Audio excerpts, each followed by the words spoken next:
دوستان عزیز، بچه من یه ویدیو گذاشته بودم که حالا دیگه اونجا داخل اون ویدیو رفتیم گان لولی گرفتیم تا لول 3 بردیم و حالا اگه الان شما دقت کنید اینجا تو بخش گان لولی ها گان لولی من لول 4 که 200 هم حتی توکن دارم و 20 دارم. من حالا از هفتگی میگیرم و 10 تا باکس گان لولی از آفر میگیرم و اینم لول 5 هم میکنیم بچه براتون.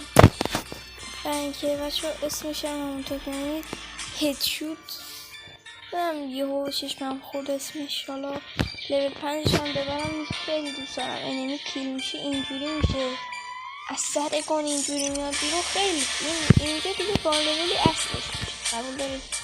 من که هیچ بچه و حالا گفتم بگم دیگه بچه اینم هفتگی رو شما نگاه کنید. هفتگی بچه برای 9 روز دارم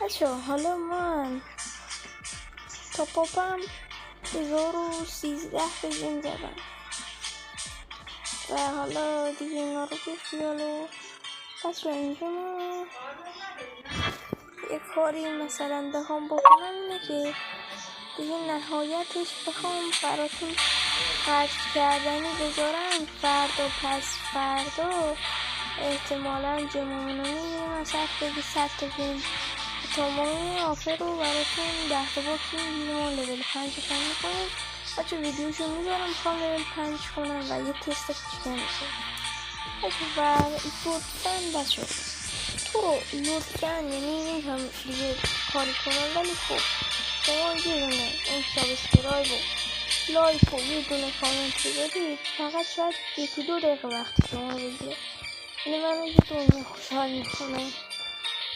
بله بچه حالا نگاه کنید الان من ویدیو رو میبینم که چند دقیقه است.